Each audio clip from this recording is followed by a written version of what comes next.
Good morning. Welcome to the King's Reports News Hour for the 12th day of the 11th month in the 16th year of Changi. Yes. The people who follow the Gregorian calendar are marking this as the final day of 2025. But anyway, we'll talk about calendars tomorrow. Calendars are interesting.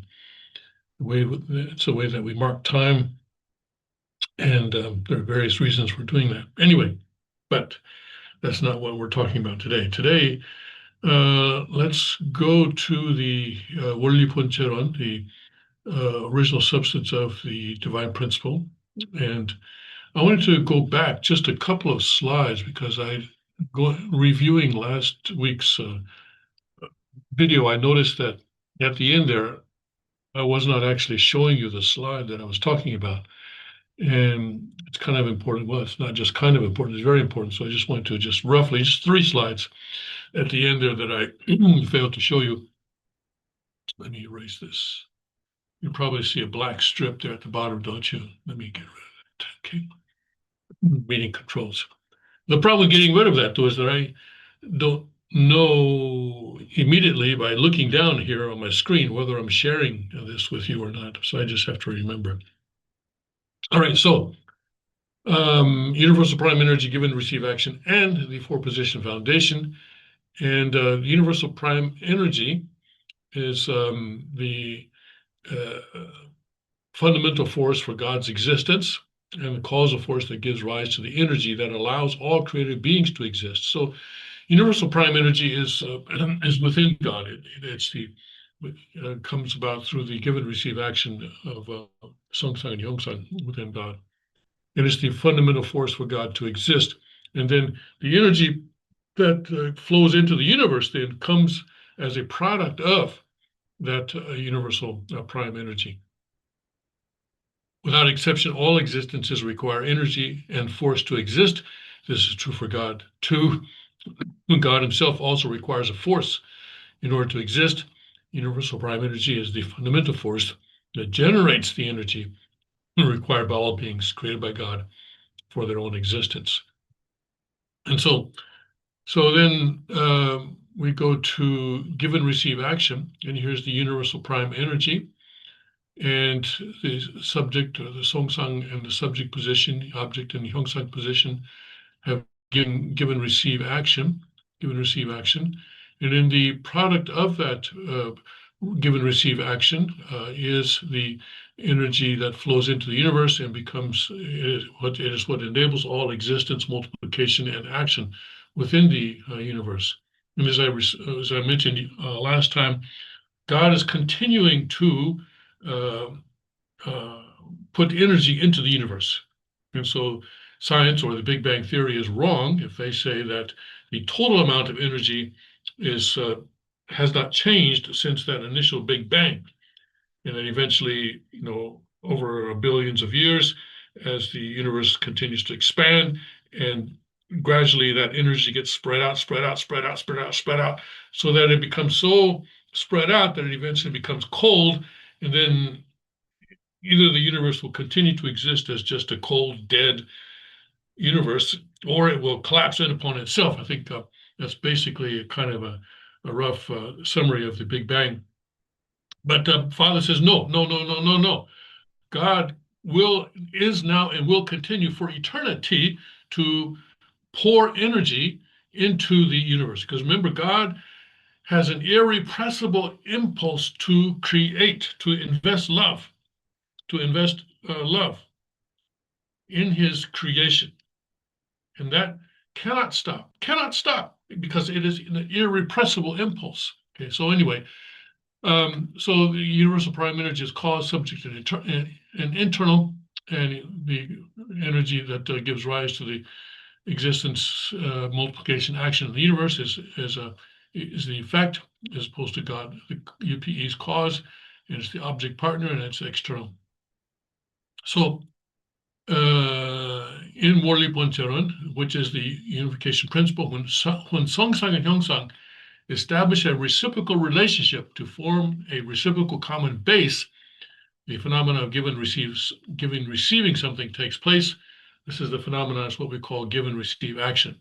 And I explained a reciprocal common base last time by talking about language, for example. If someone is cursing at me in a language I don't understand, there's no reciprocal common base, right? Because we don't share the same language. So he can be going on and on and on until he's blue in the face, and it's not going to affect me because I can't understand what he's saying about me.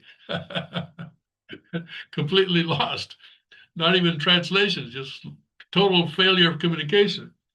So for us to communicate, whether in a good way or in a bad way, we have to share language, or we have to use these days a translation app.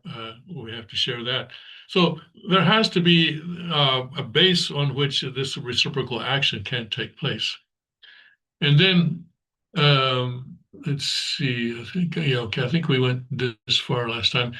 Here, when we say the two partners establish a reciprocal relationship, we mean that they face towards each other. They face each other. Okay. Let me get this a little bit bigger for you. Okay. They face each other. And when we say that they form a reciprocal common base, we're saying they establish a reciprocal relationship centering on a common purpose. Then engage in give and receive action and exist by establishing a reciprocal common foundation. So that's actually a complicated way to say something that's very simple. So they have a reciprocal common base. We understand that.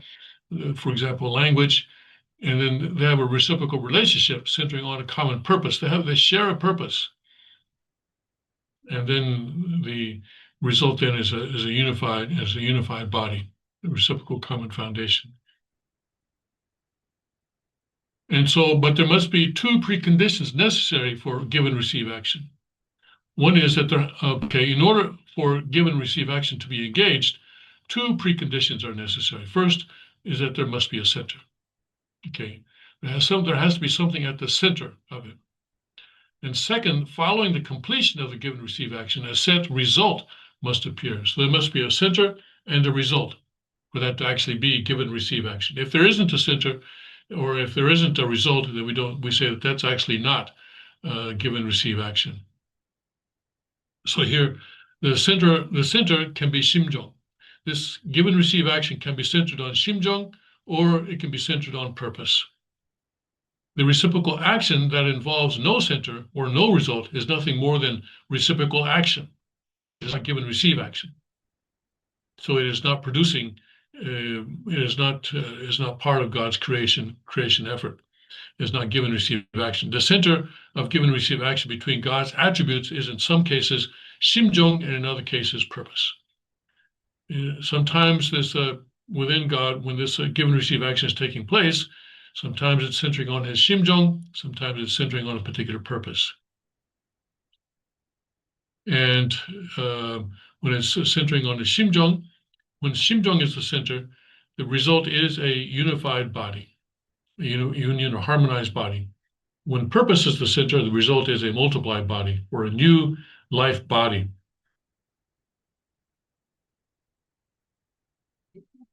The properties and feature of give and receive action in any situation at any time, give and receive action displays fullness, harmony, and fluidity.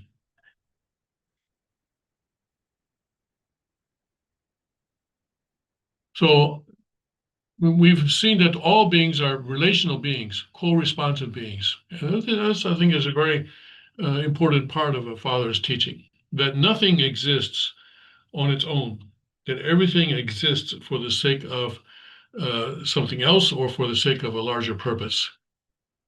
And why is that? For the sake of God's give and receive action and development. So that is how it's through give and receive action that there's development. And this is an important part of the critique and counterproposal of Marxism. Because in Marxism, Marx takes some sort of a part of Hegel's theory of the dialectic. And so saying that you've got a thesis, but within the thesis, there's already an antithesis, and the antithesis is contradictory to the thesis. And so Marx says there's a struggle between the two, and then eventually that antithesis overcomes the thesis and produces something new. development occurs through struggle. And well, this is fundamental to communism. So you can see that in communism, there's always struggle going on. We see that in the CCP right now. And we see that in every communist party, there's always struggle going on. And they talk about struggle. This is an important concept for them. So what do they give and receive? They receive love and beauty. They receive love and beauty, joy and happiness. So subject and object, human beings, parents and children, parents. I already talked about, right? This is government citizens last time, right? uh, oh my goodness. Let me take a cup of coffee, sip of coffee here. Mm.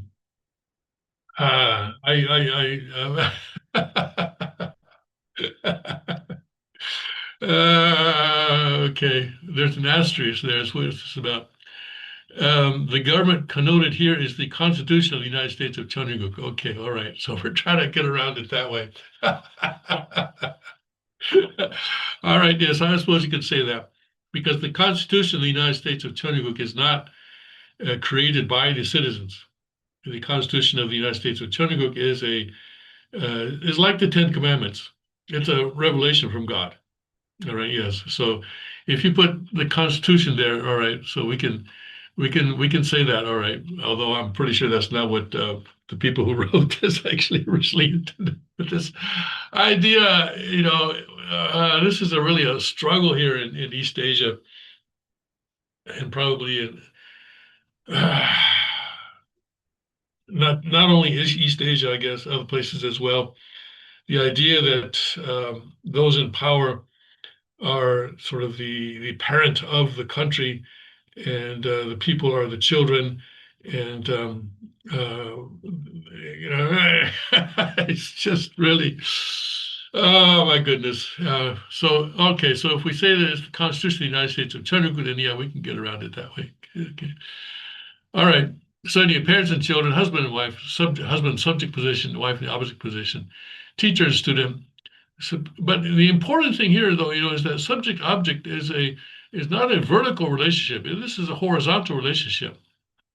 Okay, so even talking about superior and subordinate, or employer employee, if you're going to say that that's subject object relationship, then you're going to have to say that, okay, this is a horizontal relationship then, not a vertical relationship. And again, in many companies in both, I've experienced this in Korea, especially, where employers are encouraged to think of their responsibility as being kind of like the responsibility of a parent. In other words, that when they pay their employees, they are actually sort of they're helping to support certain families. But that, of course, is not the case. I mean, employees quit all the time, and employers will have to fire people sometimes, and sometimes because the employee is not doing a good job, but also sometimes because the company just cannot um, support the number of employees that it has. It has to downsize, or it has to change focus.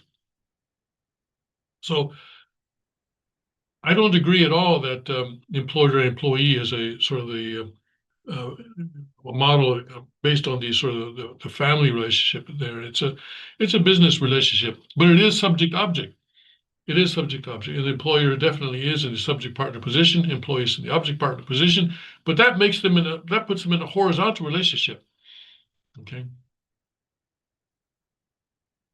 And let's see, the Constitution of the United States of Chonuguk. Again, yeah, okay, being in the subject position and citizens in the object partner position. Okay. In animals, male and female, plants, stamen and pistil, minerals, positive ions, or positive ions and negative ions, and so forth, so on. Okay. All right. I think that's supposed to be a negative sign there, isn't it? Okay. That's not that. Okay. All right. So, so here in the universe, there's a sun with the planets revolving around the sun. Earth is one of those planets around the sun, and the moon revolving around the Earth, and so forth. And also butterflies and flowers, for example, butterflies help to pollinate the flowers, right? And so this is making the point that the butterflies are in the subject partner position, flowers in the object partner position when that process is occurring. And animals, plants, animals consume the plants. Arteries and veins, the arteries in subject partner position, vein object partner, and inhalation, exhalation, and so forth. So, um, and then the words in the Bible, Matthew 7, judgment to give and the measure we receive, and so forth. So here, yeah, all right. But okay, so let's move on to the next one. Okay. All right, action of conscience from the perspective of give and receive action. And the force of conscience is generated by give and receive action. Okay. Um, when, and this is, there's some letters here that I guess are missing. Yeah, okay, original mind. There we go. Okay, God. Okay. And here, oh, let's bring this up. Okay. And truth. Okay.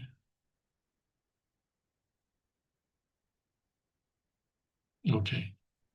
So force of conscience is also generated by give and receive action, acts upon all people, guiding them towards goodness. The true subject partner of the conscience is God.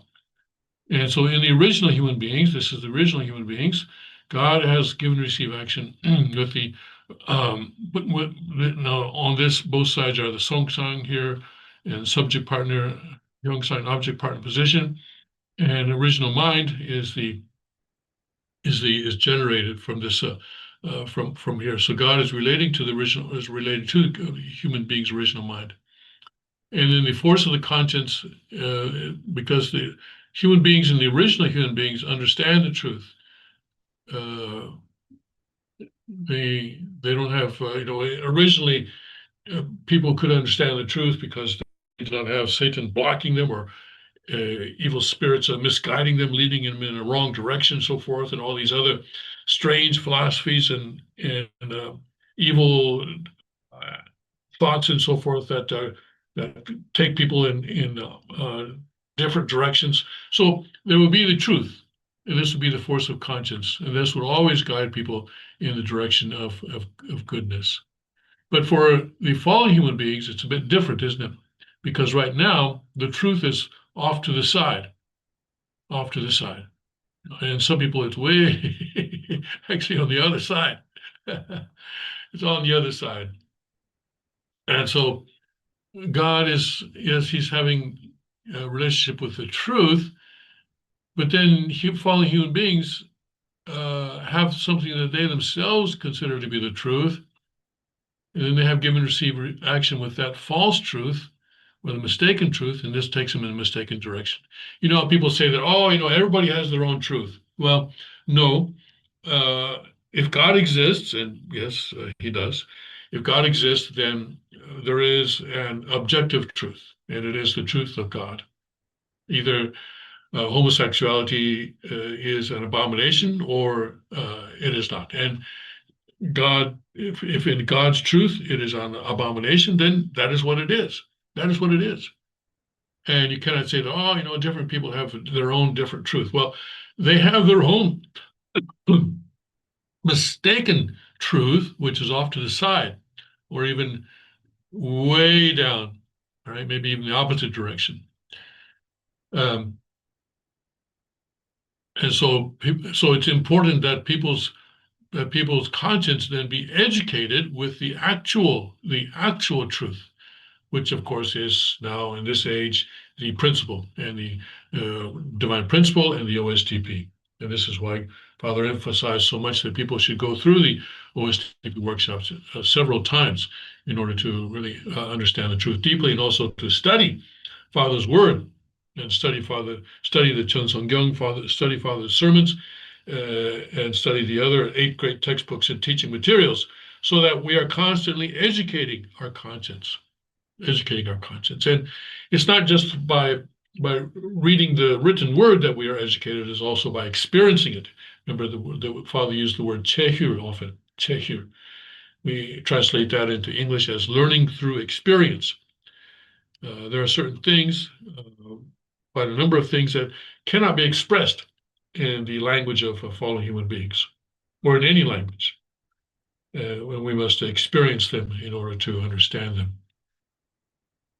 All right, so then the fall and salvation from the perspective of give and receive action.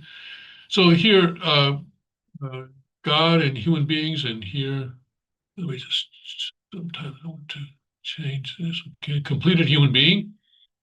Okay, this is the original ideal of creation, God and human beings here.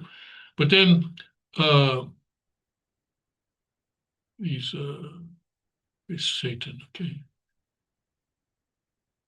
these circles sometimes don't contain the whole thing. Okay, so, and I think this may be because I have a different font than the person who made these slides. Yeah. So the relationship between God and human beings was severed. And instead, human beings now have a relationship, a give and receive relationship with Satan. You see, so the principle works not only with God, but it also works with evil. And Satan actually knows, of course, the principle, and so he uses the principle. He uses the principle for his own purpose. And so, for example, love, right? Love doesn't always produce good results. Love requires discipline, and love requires that it be practiced in the context of God's principle. Pedophilia, for example, if that is love, then it is a satanic love. In other words, it is unprincipled love, if it is love at all. So, so Satan uses love as well in order to control human beings. So then God sends a Messiah, and he is the mediator, as it says in 1 Tim chapter 2, verse 5. And then Satan, through the relationship with the Messiah, human beings unite with the Messiah, form a relationship with the Messiah. Okay? They cannot go directly to God because God cannot deal with unprincipled beings. So they form a relationship with the Messiah, who in turn is united with God, one with God. And then with that relationship with the Messiah, human beings sever their relationship with Satan. And then this is the human being who has been saved. This is how salvation comes about. This is why Jesus said that I am the way, truth, and the life. The way, the truth, and the life. Yeah. And in the action of the original mind and the conscience from the perspective of give and receive action. So then God was in the subject position, and the original mind here, okay, original mind and object position. And in the body, okay, I see, okay. Original mind and the body, the original mind and body are having give and receive action. God and original mind are having give and receive give and receive action.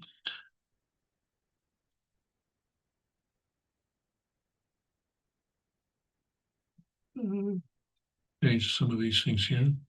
Okay, just changing the colors a little bit here. And then here, so then and then the conscience then precedes one's parents, one's teachers, and precedes God, because the conscience is actually closer to us than God himself. Okay, so the body, and this, when we have pains of conscience, this is because we are doing something that is wrong, and this is coming from as a result of our false self.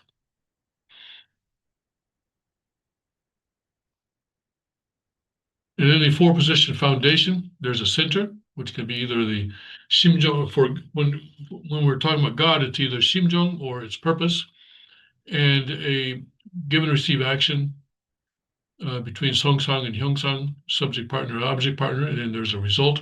There's a center and a result, right? And then because the give and receive action between Songsang and Hyongsang is accompanied by a center and a result, give and receive action always establishes these four positions. And so these are 1, 2, 3, and 4. Center. What's this here? See something? Songsang. Yeah, I think there's something beneath here. Okay. And okay,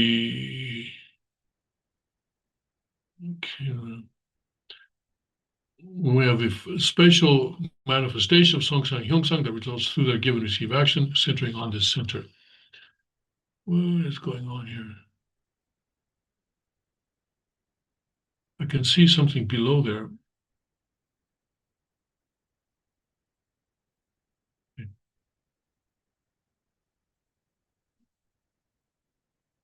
And so the four position foundation is event. It is going around and round and round, centering on the subject partner and centering on the center and God in the result, and it is always changing angles, and so that it becomes a sphere. So it's a spherical shape. Original division union action of three object purposes and the four position foundation. Original division union action, all phenomena have both a space related and time related nature. When we describe the give and receive action between the four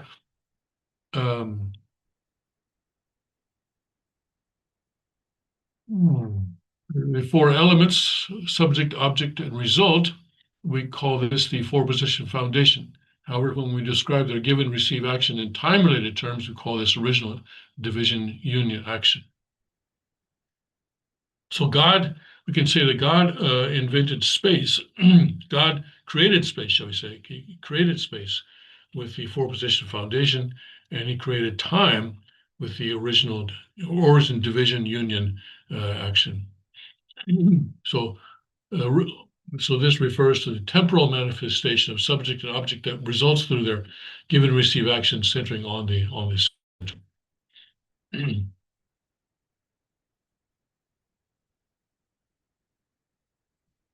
And the origin division action is the action in which God stands in the origin position and division extends from him. So it's manifested from him, with the division next being reunited in oneness. And here there's a comparison between the satanic theory, that is the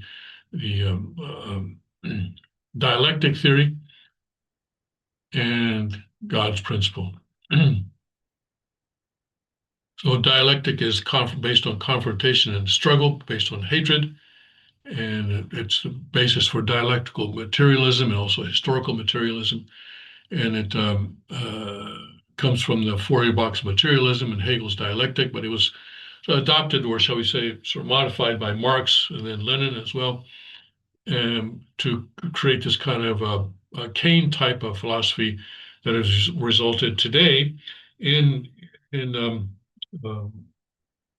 what we see in China. And people actually believe this stuff. They study it, and the Xi Jinping thought, what do they call it?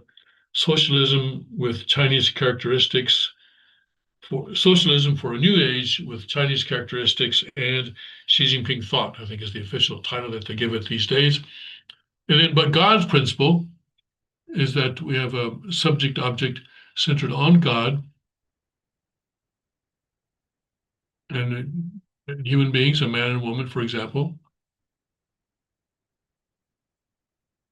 And so God is manifested as man, and also and also as woman. And so this represents the division of God's attributes are manifested this way.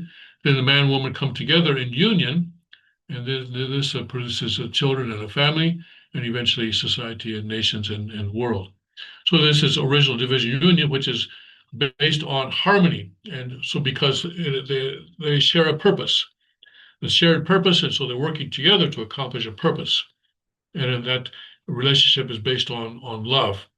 And this is a love that where people are living for the sake of each other and recognizing that the male sexual organ is actually the owner is actually the woman, and the female sexual organ, the owner of that sexual organ is actually the man, and so they are uniting with each other in that kind of love, and that is how development takes place in God's principle, as opposed to development taking place through confrontation and struggle in the dialectic.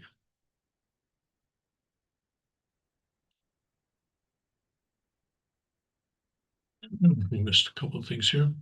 Okay. Nope, I guess not.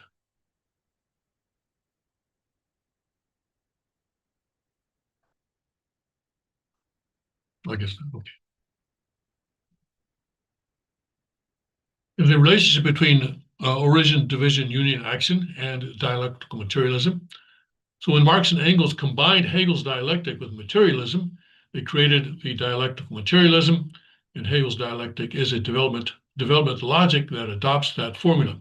So you have thesis, and then the idea then of their philosophy is that the thesis already has an antithesis within it, and then the antithesis gradually grows to where it can be overcome the thesis and then forms a new synthesis.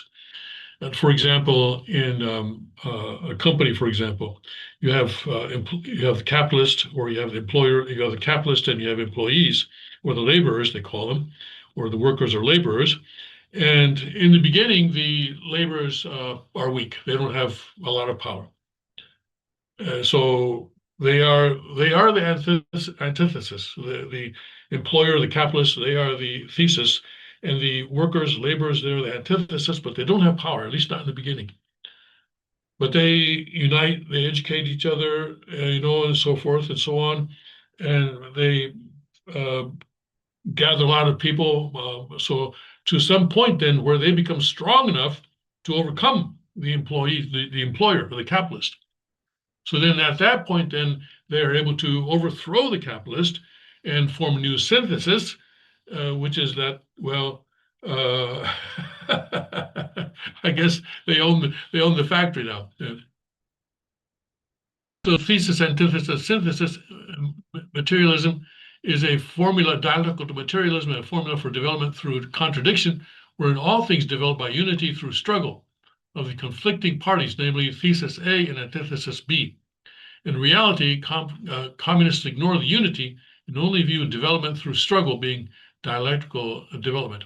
In fact, anything or being only develops when subject and object achieve harmonious give and receive action centering on a common purpose. So that is why they're constantly talking about struggle. If you look at North Korean propaganda, for example, they're always talking about 투쟁, which is the Korean word for struggle.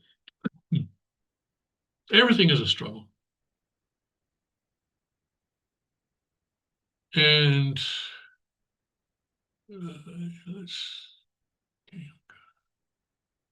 dialectical materialism and reciprocal oneism, thesis, antithesis, synthesis.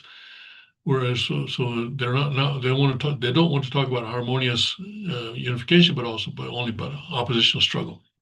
And so, in understanding the egg, for example, they come up with an interesting view of the egg, the kind of egg that we have for breakfast.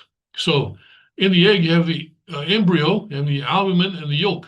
All right, and these are struggling. That's right, they're struggling.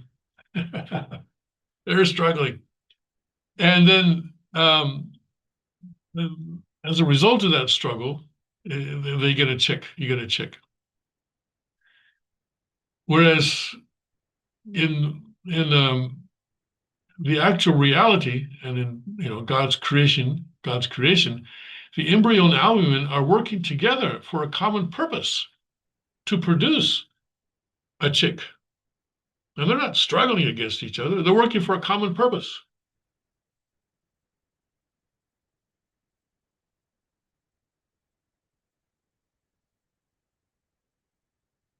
And unfortunately, a lot of people are sort of deceived by this kind of thing. And, they come away after studying communism, after studying Marxism, they come away, yeah, it's a good system as long as you have the right people in power. It'd be a good system. This is what a lot of people conclude. But first of all, it's not a good system at all. As you can see, it's based on struggle rather than unity and harmony. And so you're always going to have fights, always going to have struggle. And secondly, ignore the fact that human beings have fallen nature, and they'll say, "Oh, no, no, no." And so actually, the Soviet Union, they talked about developing the Soviet man, okay, and also China as well. In China, they say that members of the Communist Party, who are a minority, understand they're a small minority within the total communist population, less than 10%, because these are the elites. These are the pure people who have been fully educated, and so uh, they are they are capable of applying um, socialism for a modern era with Chinese characteristics and Xi Jinping thought, because they're completely educated and they have no selfish motivations at all. But then, you know, from time to time, they say, "Whoop! Looks like we found someone who was corrupt. We took someone who was taking some money for their own use, or for public money for their own use." And they have these purges, or actually constant purges. They're constantly purging because the people who are in power use purges to eliminate their political opponents. So it does not work. It has never worked. Communism has never worked, and it never will work because it itself is based on contradiction. And contradictory beings or philosophies just do not last.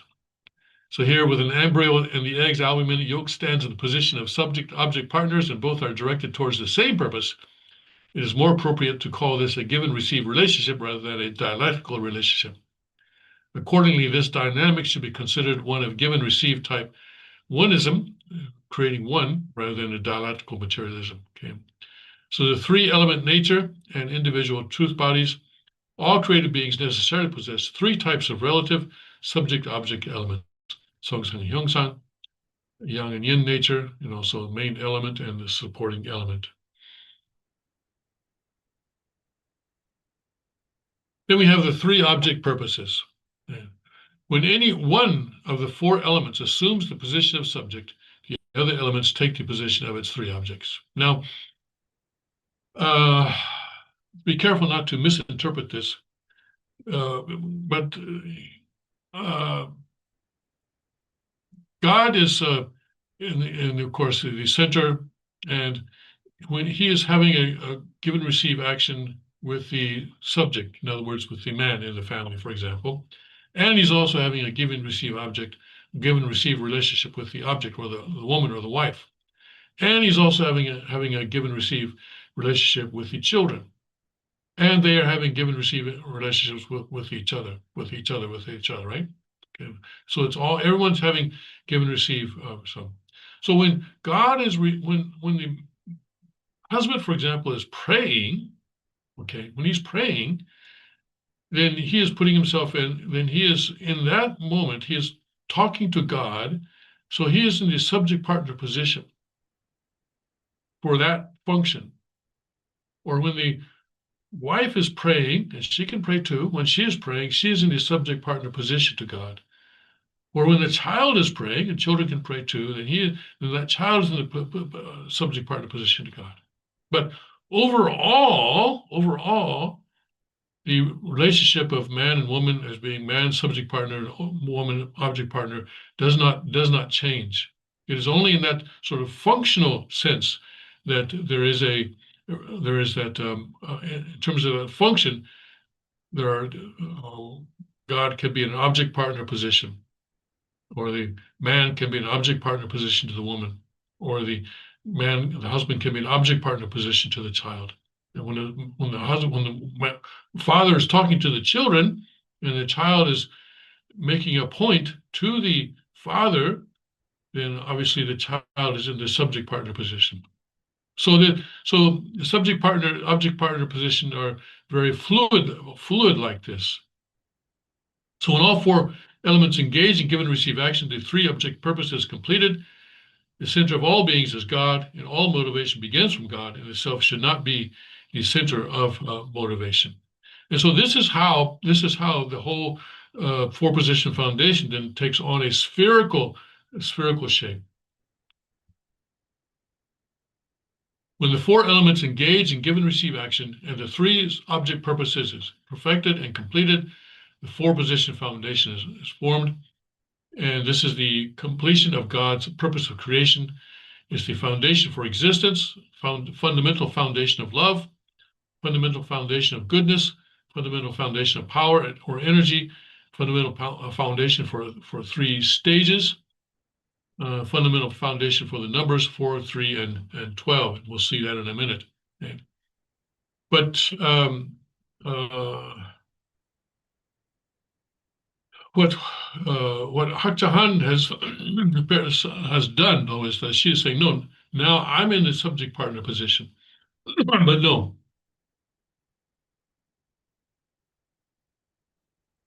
that is wrong.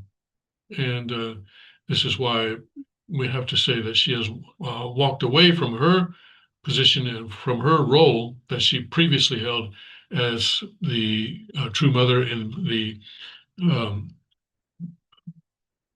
in the foundation stage and in the growth stage. But in the cosmic perfection stage, Hakchahan is not the true mother. The true mother is our true mother, our eternal true mother, Hyunshik Khan, who is united with Father now in that at that level, and so she is now the eternal true mother. And she always put herself, true mother Khan, always put herself in that position of subject partner to those around her, but object partner, complete object partner to Father and to God.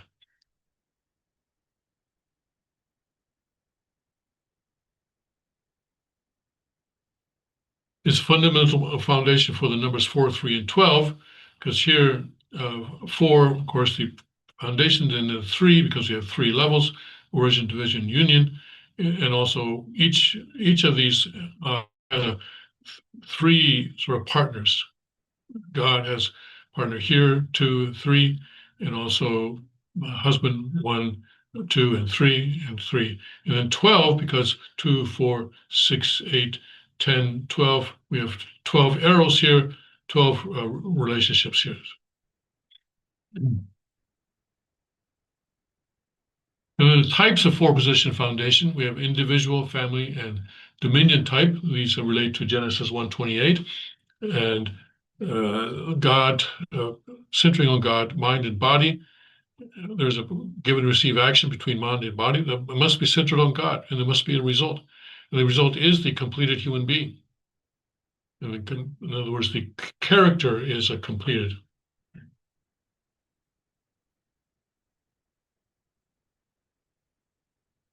And then the family type four position foundation centering on God, there's the husband and wife and children.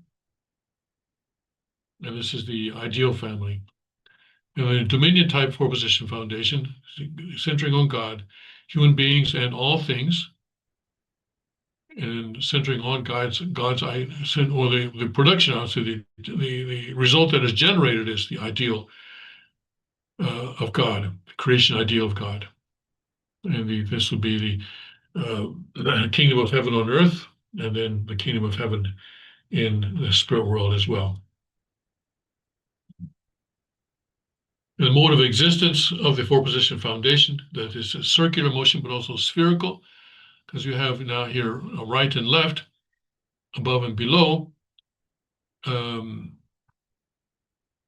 we're looking at right and left here from God's position, okay? And that's why the right is on this side and the left is on this side. If we're looking at God's position, God is there facing towards us, then this will be his right hand and this will be his left hand. And also front and back, these are sibling relationships. Sibling. And so right and left is the husband-wife relationship, the parent relationship, sibling relationships, and then God, and then everything that relates to God. And then God is at the center. And so he is also at the center of this four-position foundation. And so the standard of absolute value is God, and absolute value, true love, true life, and true lineage, absolute sex.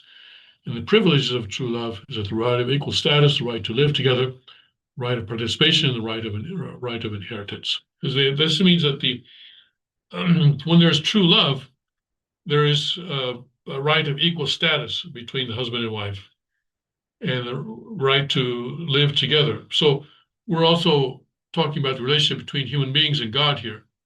That with true love, there's equal status between God and human beings. Not that human beings are greater than God, but the relationship between human beings and God then is a horizontal relationship of subject and object. And the right to live together, then we have the right to live with God and the right to participate wherever God is working, and then the right to inherit all that is God's. This was the original ideal of creation that God had for human beings that was destroyed in the fall, in which we are now in the process of restoring. So the omnipresence of God is in the world where God's purpose of creation has been completed. All individual beings embody God's original internal nature, original Songsan, and original external form, originally Hongsan, giving rise to the spherical motion and forming the basic foundation for God's governance and action. In this way, God becomes universally present in all created things. Pantheists then mistake this to think that, that God is that the rock. So they worship the rock, for example. And if you go to some countries, you'll see that if there's a large boulder, for example, then this will become an object of worship. Or if there's a large high mountain, then the mountain itself is, they talk about the mountain itself having spiritual quality. And God is present there, of course. He's present in all created things, but it would be a mistake to say that there's somehow a divine character to the boulder or to the mountain. And the multiplication of life, without exception, for living beings to continue to exist, they must reproduce. This multiplication takes place through origin, division, union, action that results from give and receive action. So here the God, subject, object having relationship, and then the union. This is the multiplication, and the stamen pistil, creating flowers and seeds, and male and female in the animal world, creating offspring.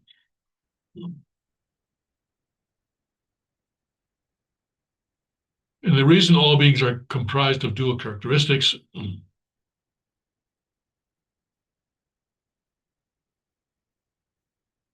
for the sake of existence, energy is necessary for existence, and energy comes from give and receive action, and give and receive action requires a partner. And so on, also for the purpose of perpetuity, so that things can keep on going. Without the dual characteristics, there would be no way for things to continue in perpetuity. They would just die out.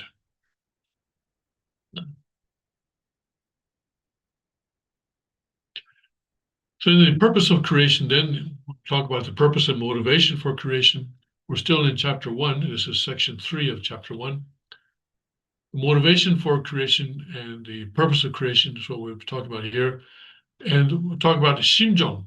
And Shimjong is the irrepressible impulse of the heart to give love to an object partner so as to experience love and joy. This is a very, very important definition, and I hope that everyone will memorize this, because we use the word Shimjong, and sometimes people will say, what do we mean by Shimjong? It's the irrepressible impulse of the heart to give love to an object partner so as to experience love and joy. That just definition can just pop right out anytime anyone asks, what is Shimjong? But I always focus on the word irrepressible because it is a sort of automatic thing. God does not think about it, and God cannot not create. He cannot not love. And it's based on this that Father is saying that God continues to pour his energy into the universe. So the energy in the universe is not limited to what came from that Big Bang. So here, uh, God has given, receive action with love and joy, an object partner. It's love and joy invested in love. He experiences love and joy through his give and receive action. And the purpose of creation then is to receive joy from an object partner and an object who resembles him. We are created in the image of God. Yes, I have the Bible here.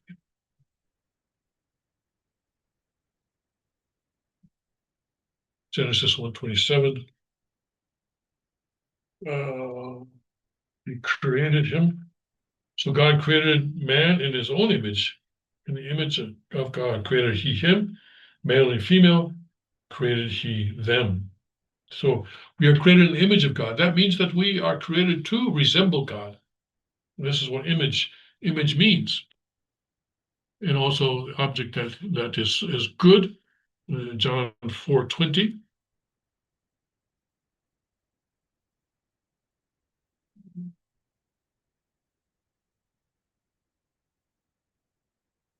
Or 20. Our fathers worshipped in this mountain. But, oh, yeah, okay, this is John 14:20. I'm sorry, I made a mistake. I thought that was strange. Okay, 14:20. 14:20. And at that day, you shall know that I am in my Father, and ye in me, and I in you. John 14:20. Perfect and complete object. Of course, this is you shall be perfect as your Father in heaven is perfect. I don't think we need to look that up. And the object of Shimjong, Genesis 1:28. So this is how God intended his object partner to be. So an object of goodness for the sake of God's joy. We are to be the object of goodness, right? For the sake of God's joy. So God's governance on the basis of four-position foundation, and God's joy has come from the four-position foundation. So we are to first blessing to be fruitful, individual completion, the completion of our character. That is our portion of responsibility. Our body grows through the principle, where our character does not. Character needs to be developed by our own responsibility. So then God and human are to be one body, as I just read, that I be in you and you in me, John 14:20. It would be the temple of God, 1 Corinthians 3:16. Don't you know that you are to be the temple of God? Know ye not that ye are the temple of God, and that the Spirit of God dwelleth in you? The temple. Temple is where God dwells. That is the purpose of a temple. Right? And also perfect, that you shall be perfect as your Father in heaven is perfect. Now, well, I don't want to get into the whole discussion of a wansong today, but in the Korean translation of Matthew 5:48, it's not the word wansong that is used, but it's actually onjong, which is very similar in meaning to perfect or complete. But I think the fundamental thing that we're talking about here is that through this first blessing, human beings become the man or the woman that God intended. And then once that happens, then they can go on to serve the purpose, to serve, this purpose of creating a family and then to creating the kingdom of heaven on earth and in the spirit world. So, for example, when a building is complete, then the construction company will hand the keys to the owner, to the occupant, and say, "Okay, it's your building now." And then the owner is able to use it for the purpose for that it was designed, whether it's for as a church or an office building or as a home, whatever. Okay. So this is why I prefer to say complete rather than perfect, which is what many people, I guess, still like to say. So here, and then human beings, and then of course these lines here signify that it's not just one family, but then that family multiplies. It becomes a tribe, a nation, and world and cosmos and so forth. And then the second blessing then is a divinity and then good people, world goodness and heavenly life. And so in the first blessing, we're receiving Shimjong education of norms. And, norms means that this is what you should do, this is what you should not do, this kind of thing. And in the kingdom of heaven and physical world and spirit world, the Chonyuguk education of skills, knowledge, and physical education. These are, I think we've already covered the philosophy of education. The fundamental thing is a Shimjong education. And without Shimjong education, the other types of education are really not going to be very useful or constructive. The greatest of the three blessings, the blessing of marriage, the inheritance of God's true love, true life, true lineage, and absolute sex. So absolute sex means the completion of the realm of liberation through the portion of responsibility.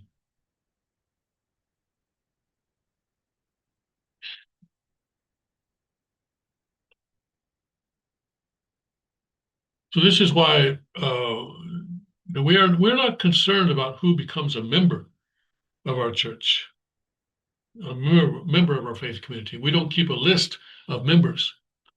But what we are concerned about is though that to help people to come to the blessing. This is the purpose of our witnessing. Other churches, the purpose of their witnessing is to grow their membership. But if someone comes to our faith community, but they don't want to be blessed, then, well, we continue to pray for them, we continue to educate them, but really the witnessing process is not finished, shall we say, until that person chooses to receive the blessing. And whether the partner is, in some cases, father chose, father, for my wife and I, father chose us. He brought us together. And these days, the second king, of course, does not do that. Families choose the spouses for their second gen.